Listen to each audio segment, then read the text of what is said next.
बिस्मिल्लाहिर्रहमानिर्रहीम। टेस्टी। जी हाँ, आज हम बहुत ही टेस्टी इंजीर को घर पे ड्राई करना सीखेंगे। अगर हम इसे मार्केट से खुश्क खरीदते हैं तो ये बहुत ही कॉस्टली होती है, लेकिन अगर आपके एरिया में ये फ्रेश मिल जाती है तो सोने पे सुहागा। आप इसे खुश्क करें और सारी सर्दियों में इससे फ़ायदा उठाएं। इंजीर की बहुत ज़्यादा वैरायटीज़ हैं और बहुत ज़्यादा फ़ायदे हैं, तो आज की इस वीडियो में इसके फ़ायदे भी जानेंगे और इसे खुश्क भी करेंगे। टेस्टी। तो यहाँ पे मेरे पास 1 से 1.5 किलो के करीब ताज़ा इंजीर है और ये ब्राउन कलर की है। अब इसमें से जो ज़्यादा नरम पीसीस है हम उनको अलग कर लेंगे। अच्छा, इस इंजीर को मैंने ऑलरेडी धो के अच्छी तरह से पंखे के नीचे खुश्क कर लिया था और बाद में इसे मैंने फ्रिज में रख दिया था। ताज़ा इंजीर सिर्फ 2 से 3 दिन ही आपके फ्रिज में ठीक रहती है, उसके बाद ये ख़राब होना शुरू हो जाती है। इसलिए अगर इसे खुश्क करके इस्तेमाल किया जाए तो लंबे अरसे तक इससे फ़ायदा उठाया जा सकता है। अब बाकी जो इंजीरें बची हैं उनकी जो ऊपर वाली डंडी हैं उनको मैं रिमूव कर रही हूँ। इससे पहले मैं आपसे ताज़ा इंजीर का मिल्क शेक बनाना भी शेयर कर चुकी हूँ, उसका लिंक मैं आपको डिस्क्रिप्शन बॉक्स में दे दूँगी इंशाल्लाह। अब कुछ इंजीरों को हम साबुत ही ड्राई करेंगे और कुछ को इस तरह से 2 पीसेस में काट के अच्छी तरह से ड्राई करेंगे। इंजीर में अल्लाह ताला ने बहुत से फ़वाइद रखे हैं और इसका जिक्र कुरान शरीफ में भी किया गया है। इसके अलावा इसे इस्तेमाल करना सुन्नत भी है। इंजीर हमारी स्किन, हड्डियों और बालों के लिए मुफीद समझी जाती है।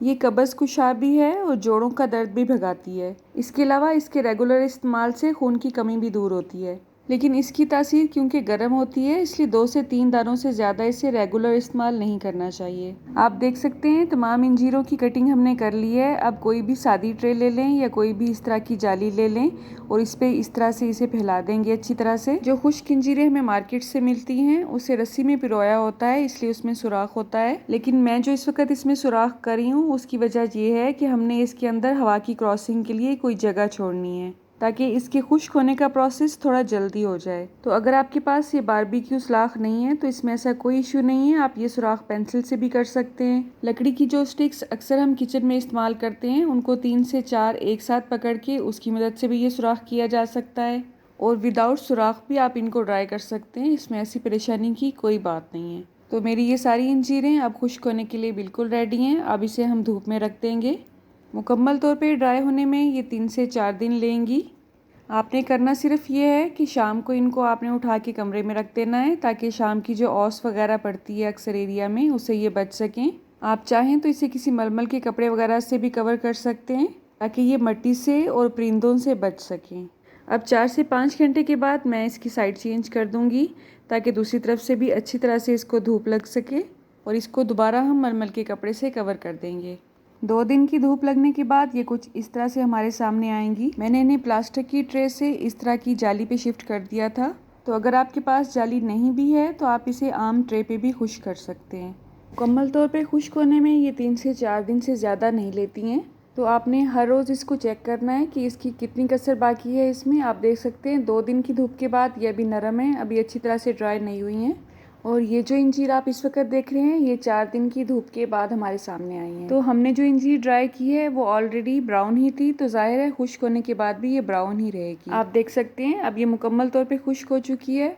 मार्केट में हल्के कलर की जो इंजीर हमें खुश्क मिलती है उसे जब पौधे से उतारा जाता है तो वो सब्ज़ रंग की होती है। फिर उसे लंबे अरसे तक महफूज करने के लिए पानी में बॉयल किया जाता है और फिर शीरा तैयार करने के बाद काफ़ी देर तक उसमें भिगोया जाता है और फिर शीरे से निकालने के बाद उसे ड्राई किया जाता है। फिर उसे फ्लैट करने के बाद रस्सी में पिरो दिया जाता है। अब इसे हम जिस तरह से घर में फ्लैट करेंगे उसका सबसे आसान तरीका यही है जो मैं आपसे शेयर कर रही हूँ। आप खुश्क इंजीर को किसी भी प्लेट में या शेल्फ पे रख दें और उसे कप की मदद से इस तरह से प्रेस करें तो आप देख सकते हैं अल्हम्दुलिल्लाह इसकी बहुत ही खूबसूरत शेप हमारे सामने आई है। तो मार्केट में जो आपको इंजीरें खुश्क मिलती हैं उनकी भी बिल्कुल यही शेप ही होती है, राइट। अब इसमें कुछ ऐसी इंजीरें होंगी जो ज़्यादा सख्त होंगी और चबाई नहीं जाएंगी, तो आपने उनको पानी में डिप कर देना है और कुछ घंटे के बाद उसमें से निकाल के इस्तेमाल करनी है। खुश्क इंजीर को वैसे भी अगर पानी में भिगो के इस्तेमाल किया जाए तो उसकी तासीर बढ़ जाती है। और इस तरह से हाफ पीसेस में जो हमने इंजीरें ड्राई की हैं उनको भी आप पानी में भिगोने के बाद इस्तेमाल कर सकते हैं। मार्केट से जो थोड़े लाइट कलर की ड्राई इंजीर हमें मिलती है वो इसीलिए मीठी और जूसी होती है क्योंकि उनको शीरे में भिगोने के बाद ड्राई किया जाता है।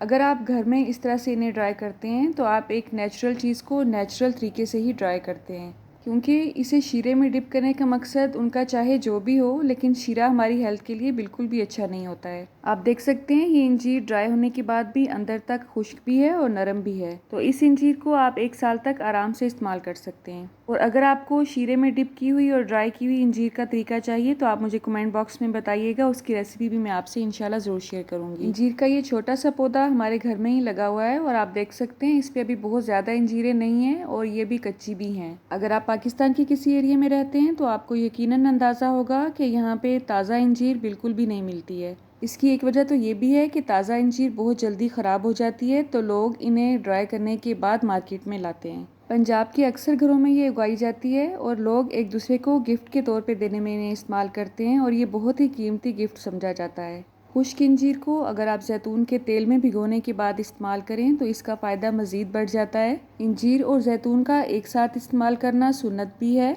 और कुरान शरीफ में भी इन दोनों का जिक्र एक साथ ही आया है। अगर आपको मेरी आज की एफर्ट अच्छी लगी हो तो मेरे चैनल की दूसरी पॉपुलर वीडियो पे भी ज़रूर आइएगा। अल्लाह आप सबका दस्तरखान सजाए रखे और हम सबको सेहत और ईमान का रिज़्क अता फरमाए। अल्लाह हम सब के रिस्क में कसरत से ज़्यादा बरकत और आसानी अता फरमाए। रुके रुके सुने, जाने से पहले वीडियो को लाइक कर दें, अच्छी लगी तो शेयर कर दें और सब्सक्राइब करने के बाद बेल का आइकन भी ज़रूर प्रेस करें। जज़ाकल्लाह। मेरी नेक्स्ट वीडियो तक अल्लाह हाफिज़।